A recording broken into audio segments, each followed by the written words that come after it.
So my herd hierarchy this week, I'm going to have a real accent with it. It is October and November defense is important. October, November football is different. In September, the weather's good. It's sunny. There's no wind. Last night, we saw our first cold weather game, crappy weather game. Football now changes. Physicality matters more. So when I did my top 10 today, I thought about being physical because I think football looks like one thing in September, another thing by late October, and a different game by November and December. And I think last night, the cold weather game, here comes the cold weather. Football's going to change. Here's my herd hierarchy. Herd hierarchy. Time is now. Let's go. The top 10 NFL teams according to Colin. Number 10. Chicago Bears. They've held all their opponents under 30. Best in the NFL. I cannot unsee what they did to Tampa Bay. They pushed Tampa Bay around the field, induced 11 penalties by the Buccaneers. Tampa Bay was absolutely rattled, physically rattled against Chicago. I don't think they have a ton of juice offensively, but I think they're well coached. They've held opponents under 20 points in each of the last 3 weeks. I have Chicago at number 10. Rams. Why? Because they're favored by 5.5 over Chicago. That's what the analytic mavens and the odds makers think. They did not play well this week. And I know 4-0 against the NFC East. But I think the defense is better than people give it credit for.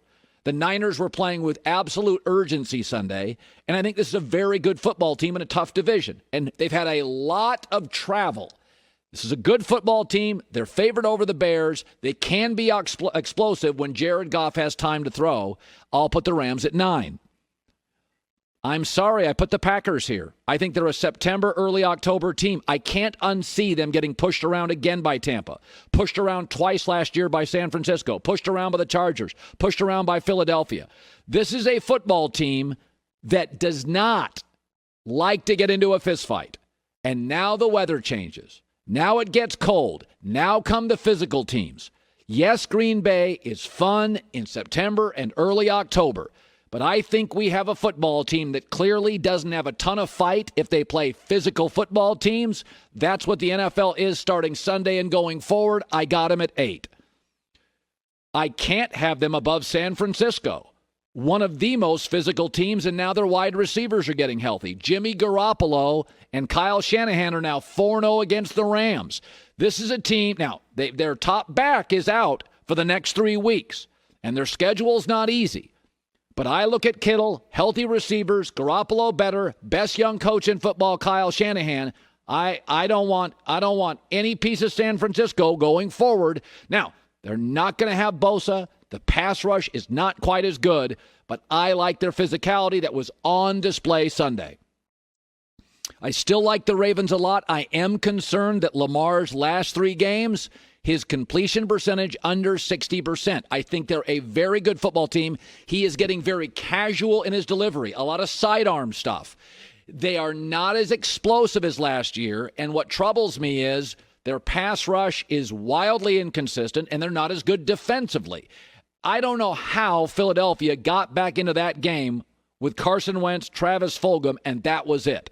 It's a good football team, but Lamar feels like he's hit a bit of a ceiling, and I want him to get back on his throwings, getting sloppy, his drops, his escapability. He's moving too far out, too far right. They got to reboot a little in the next couple of weeks.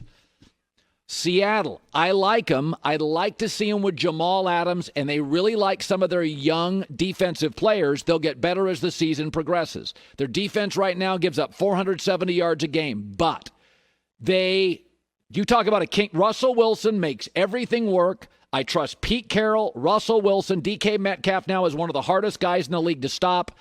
I think Seattle's a team that has great leadership at key positions. They've got playmakers, Jamal Adams getting healthy, Bobby Wagner, Russell Wilson, DK Metcalf, and I think their young players, they're very encouraged by what they see with their young players. They'll only get better.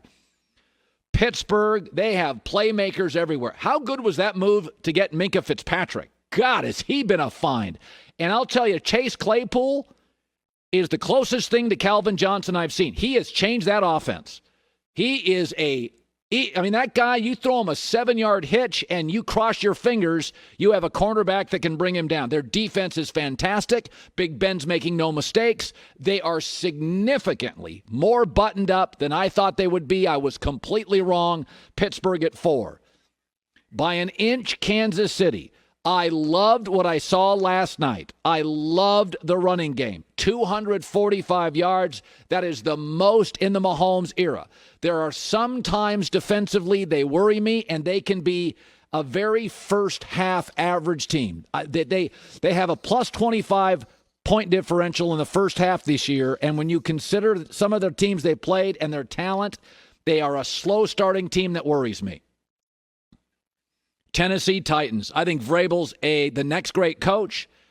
They're 16-0 when Derrick Henry runs for over 100 yards, and we got to get over this thing on Ryan Tannehill. I don't care about the Adam Gase Ryan Tannehill. This Ryan Tannehill can play. He's a borderline Pro Bowler. He may not be borderline. He's a real quarterback. I think they're well coached. They're physical. They have an absolute feel for what they are and what they're not. Sometimes wide receiver can be sketchy. I think they're an excellent football team. Tampa Bay, because I think they're a more gifted offensive team with a better defense than Tennessee. That team Sunday, what I saw Sunday, I think they have the best defensive coach in the league, Todd Bowles. I think their defensive front seven, now with McClendon, is going to be a nightmare. I think their secondary is underrated. I think now they're getting healthy on the perimeter. Gronk now is valuable. I think when Fournette comes back, it's Fournette, Ronald Jones, and Shady McCoy. I think they're deep at multiple positions. I think this, on their best day, is the best football team in the National Football League. And I know most of you think I'm nuts. They can play physical, they can play finesse, they can play home, they can play road, and they're getting better. Tampa Bay #1. Hi, everybody. Thanks for watching. Subscribe here to get the latest from the show. Also, be sure to check out more of the best clips from The Herd or go watch a few segments from other shows on FS1.